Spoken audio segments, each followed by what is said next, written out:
Anda kembali bersama kami dalam Ada Apa Berita. Kita lanjutkan ini ya Bu Dwi, banyak pertanyaan orang bertanya-tanya nih. Ada apa yang sebenarnya terjadi di DPR? Kok 9 fraksinya secara aklamasi menyetujui Budi Gunawan dalam uji kepatutan dan kelayakan? Yang dimaksud patut dan layak ini seperti apa sih kok disetujui tadi? Kalau bicara masalah fit and proper test, saya pikir kan semua sudah terbuka.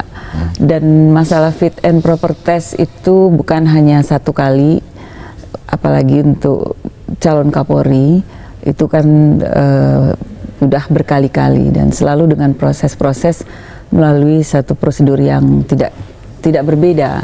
Tapi ya. Kalau menurut Bu Dwi sendiri, apakah calon Kapolri yang tersangka itu layak dan patut, Bu? Gini, saya orang yang berkecimpung di bidang hukum selama lebih kurang hampir 25 tahun, hampir 26 tahun. Jadi tentu kalau kita bicara masalah azas praduga tak bersalah harus diterapkan juga berdasarkan keadilan hukum bagi setiap subjek hukum siapapun dia. Dan saya pada posisi selalu tegas mengatakan selama ini menghargai dan menjunjung tinggi penegakan hukum, apalagi KPK pada saat dibentuknya saya masih di posisi Komisi 2 DPR pada saat itu. Jadi saya tahu betul bagaimana KPK ini diharapkan menjadi satu aparat, satu institusi yang kuat untuk melakukan satu proses hukum yang berkaitan dengan korupsi. Ya, memang harus tetap praduga tak bersalah ya Bu ya. Ya, tapi satu hal kita juga perlu cermati. Nah, ini kan satu hal, peristiwa politik, yang satu lagi peristiwa hukum, di mana DPR sebagai lembaga politik dengan kewenangannya, KPK dengan kewenangannya sebagai aparat penegak hukum yang tentunya kita harus saling menghargai. Tapi tidak bisa dipisahkan begitu saja ya Bu ya. Kalau ada politisi, jalur politik yang ada kasus hukum tentunya tidak bisa terpisahkan. Kalau tadi pertanyaan Mbak bahwa bagaimana situasinya di DPR RI atau Komisi 3 sehingga bisa aklamasi, barometernya apa? Tentu fit and proper test yang terjadi tadi tidak sekonyong-konyong dilakukan oleh masing-masing fraksi. Tentu dalam proses-proses yang tidak hanya tampak di dalam proses fit and proper test hari ini. Saya pikir Mas Didi sebagai anggota Komisi 3 dari fraksi Demokrat, selalu saya merasa masih memahami betul. Jadi nggak usah ada dusta lah di antara kita. Bagaimana proses-proses untuk menuju sampai fit and proper test yang dilakukan oleh setiap fraksi, tidak ujuk-ujuk plek duduk di depan situ. Sebelumnya sudah ada. Tapi tentu masing-masing fraksi sudah punya mekanisme sendiri-sendiri, sudah punya rekam jejak yang dibahas berkali-kali. Tapi kasus tersangka, status tersangka ini menjadi pertimbangan tidak? Jadi pertimbangan dan jadi perdebatan itu tidak bisa dihindari. Di dalam rapat pleno Komisi 3, ketika kita sedang dalam proses yang sudah dalam tahap-tahap berikut gitu ya, tiba-tiba ya itu ada istilah bagi petir di siang bolong, ketika kita sedang mempersiapkan untuk kunjungan ke rumah calon Kapolri tersebut, tiba-tiba ada berita menjadi tersangka. Padahal proses-proses sebelumnya tidak pernah ada mendengar itu. Tiba-tiba tentu perdebatan terjadi. Nah, ketika dalam perdebatan tersebut, nah disitulah kemudian 9 fraksi memutuskan tetap melanjutkan itu dalam keputusan yang aklamasi. Baik, ini saya mungkin beralih ke Pak Didi ya, meskipun ini sulit difahami mungkin bagi orang awam ya Bu ya, apa yang terjadi di DPR hari ini. Tetapi nasi sudah menjadi bubur ini, yang jelas DPR sudah meloloskan begitu ya. Nah, ini selanjutnya apa yang bisa dilakukan? Apakah Presiden bisa menarik kembali atau bagaimana? Jadi begini, saya sepakat asas praduga tidak bersalah junjung tinggi. Tapi kita harus lihat kenyataan di masyarakat. Di samping asas praduga tidak bersalah, tetapi bagaimana seorang calon Kapolri dengan jabatan yang mulia ini, yang lebih dari itu adalah fokus pada penegakan menghadapi persoalan hukum yang di depan mata dihadapi. Itu menurut saya yang lebih penting dari sekedar hal-hal yang lain. Dan jangan lupa perasaan masyarakat ya.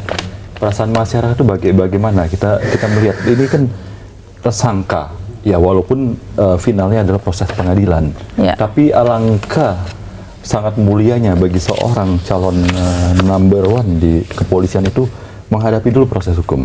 Nah, bagi saya justru ini adalah suatu ujian bagi Presiden Jokowi, ya, bagi Presiden Jokowi, sebagaimana selalu yang dicanangkan dan selalu dijanjikan oleh dia ya sejak awal menjadi presiden. Justru di sini sikap negarawan beliau dalam menyikapi persoalan ini, menurut saya yang terbaik. Tadinya saya berharap ya, tadi siang itu, bahkan harapan saya sebelum fit and proper dilakukan oleh DPR, sudah melakukan sikap paling tidak menangguhkan dulu ya, menunda, atau yang lebih baik lagi seperti Mas Margarito katakan, mencabut, itu jauh lebih elegan. Atau katakanlah dilakukan di tengah proses DPR. Dan saya menyayangkan kawan-kawan DPR, jujur saja ya, ini walaupun saya hormati prosesnya, seharusnya melihat apa yang terjadi di masyarakat ya. Baik. Melihat hal-hal itu, kalau DPR menunda, ini jauh lebih elegan, lebih baik. Menunda kan bukan berarti kemudian tidak mungkin dilakukan fit and proper lagi. Ya. Baik ini jauh lebih baik. Iya. Tapi sekali lagi, dengan makin menunda ini makin lama, makin akan tidak baik bagi pemerintahan Jokowi. Baik, saya ke Pak Margarito ini, mungkin pertama di Indonesia atau di dunia ini mungkin seorang ujung tombak penegak hukum bermasalah dengan hukum, begitu kan ya? Ya, tetapi ini sudah disahkan oleh DPR, bukan disahkan, sudah lolos di Komisi 3, fit and proper besok ya pengesahan di paripurna. Dan ini selanjutnya apa yang bisa dilakukan ini? Apakah setelah meskipun sudah disahkan, Presiden bisa membatalkan lagi begitu? Bisa. Jadi kalau begitu kuncinya ada di Presiden saat ini. Begitu. Bisa. Begitu. Tentu saja. Tapi kalau DPR sudah tidak bisa lagi berubah keputusannya. Tidak bisa lagi. Enggak. DPR tentu saja tidak bisa lagi. Menurut saya tidak bisa lagi. Oleh karena tadi semua fraksi sudah setuju, gitu kan. Besok itu kan cuma baca-baca pandangan-pandangan fraksi menyatakan setuju aja gitu, untuk memastikan bahwa DPR secara institusi setuju. Dan karena itu, mungkin jangan-jangan besok malam itu surat persetujuan dari DPR sudah disampaikan kepada Presiden. Dan Presiden punya dua pilihan, melantik dan atau tidak melantik.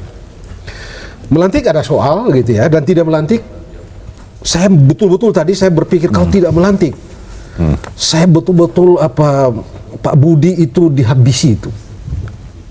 Anda bayangkan dia mau jadi Kapolri, jadi tersangka, sudah disetujui oleh DPR, baru tidak dilantik. 2 kali dia dihantam. Rasa kemanusiaan saya tidak bisa menerimanya gitu ya. Tapi prediksinya kayaknya pilihan. Dan kalau lihat ini cuma prediksi gitu ya. Kalau lihat sikapnya Pak Presiden, sepertinya beliau firm. Karena mengapa beliau firm? Kemarin ditetapkan sekitar jam 3 gitu ya. Fit and proper tadi jam berapa? Sekitar jam 10 kan? Ada berapa jam itu? Ada ruang begitu luas bagi beliau untuk menarik usulannya, begitu ya. Tetapi kan tidak terjadi. Bahkan tadi malam ini beliau dalam konferensi pers mengatakan bahwa kita lihat nanti setelah DPR besok ini berapat paripurna, lalu setelah itu baru kita melihat dan kita akan menentukan keputusan kita, begitu ya. Tapi saya ingin, ini memang luar biasa susah, karena kalau tidak dilantik, kasihan Pak Budi, kasihan juga dengan keluarganya. Kalau dilantik, tentunya ini juga lalu menimbulkan masalah. Baik. Anda tadi dibuka kemungkinan misalnya KPK meminta kepada Menhukumham untuk cegah keluar negeri. Lalu misalnya KPK melakukan percepatan, lalu proses. Ya, tentu ini kemungkinan itu sangat mungkin terjadi. Iya, apa kata dunia gitu. Iya, kita harus break. Pencekalan sudah tuh oleh pencekalan sudah terjadi. Itu sekarang itu saya tidak tahu bagaimana. Bahkan anaknya juga dicekal begitu kan. Itu karena menerima pinjaman 57M begitu kan, kalau kita ini. Baik, kita akan lanjutkan lagi ada apa sebenarnya sehingga meskipun Jokowi mempunyai waktu ya untuk menarik kembali, tapi itu tidak terjadi. Tidak terjadi. Apakah ini disebabkan karena adanya tekanan-tekanan politik atau ada faktor lain, kita akan bahas bahasnya lagi bisa setelah pesan-pesan. Tapi tadi kan Bambang udah bilang tadi. Kembali bersama kami dalam Ada Apa Berita, kita lanjutkan dialog. Ini saya ke Bu Dwi ya. Ini Bambang Susatyo sudah mengatakan ini lebih disebabkan karena ada dua keinginan yang berbeda ya. Jokowi menginginkan calon Kapolri lain, sementara Ibu Mega menginginkan calon lain, sehingga ada yang pinjam tangan KPK begitu ya Bu ya. Seperti itu melihatnya. Saya pikir kalau asumsi, semua orang bisa berasumsi apa saja, dan setiap satu proses politik apapun dalam pemerintah siapapun pasti akan ada asumsi-asumsi yang bermain. Jadi kita tidak bisa, atau saya tidak mau terjebak dengan asumsi-asumsi itu.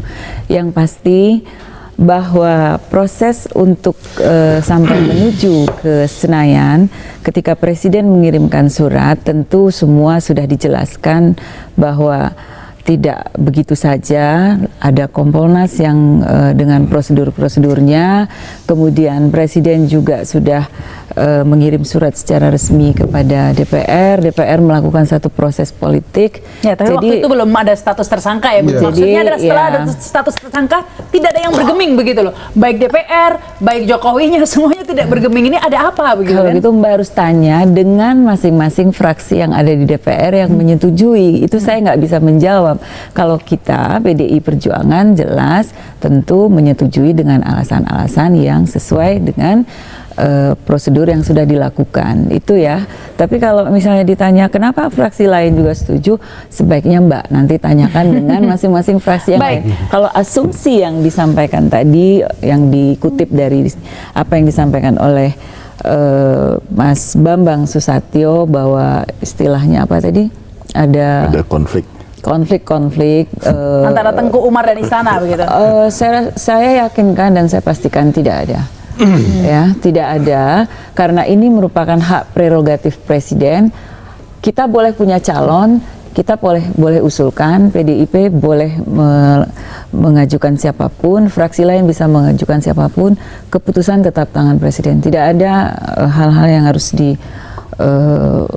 diasumsikan bahwa tarik-menarik antara Teguh Umar atau istana atau Jokowi dalam tekanan begitu ya, atau Jokowi dalam tekanan. Kalau misalnya beliau dalam tekanan,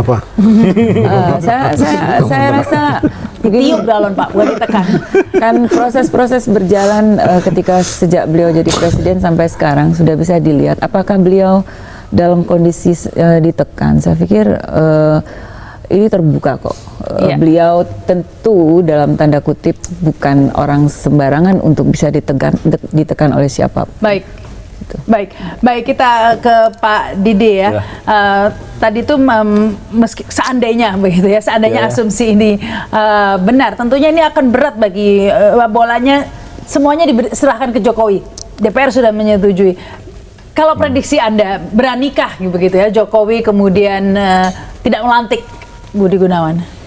Saya sih bukan masalah prediksi atau tidak ya, saya tidak ingin meramal. Keputusan yang terbaik menurut saya, walaupun terlambat ya, ini karena kasihan Pak Budi Gunawan. Kalau keputusan yang ini diambil akan sangat terzolimi beliau. Tapi nggak ada jalan lain. Presiden Jokowi sebaiknya menunda atau mencabut.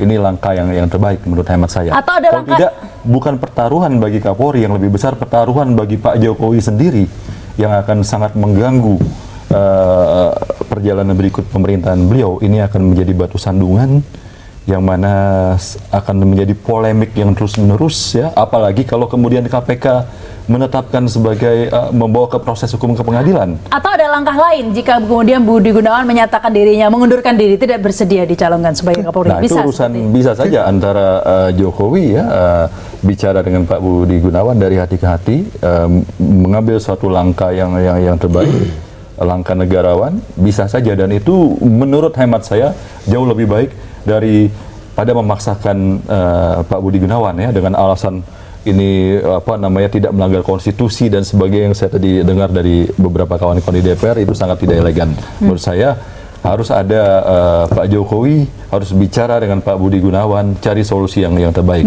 Karena dilantik apapun yang terjadi akan tidak baik bagi Pak Jokowi sendiri ke depan. Baik, kita harus break dulu, nanti saya ke Pak Margarito Bangsa. Setelah pesan-pesan berikut ini, Ada Apa Berita akan kembali.